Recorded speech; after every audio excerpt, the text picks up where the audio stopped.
રહ્યા છે, શું વ્યવસ્થા આવતીકાલે મતદાન માટે રાખવામાં આવી છે, ખાસ કેવીઓની પરિસ્થિતિ છે?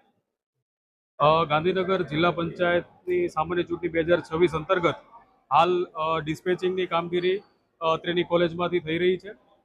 તમામ જે ચૂંટણી પરનો જે સ્ટાફ છે એમને અહીંથી ઈવીએમ અને બીયુસીયુનું વિતરણ કરવામાં આવી રહ્યું છે.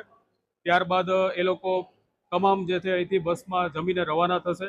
હાલ ગરમીથી બચવા માટે અત્રે આપણે અહીંયા છાંયડો, જે કુલર વગેરેની વ્યવસ્થા કરવામાં આવી છે.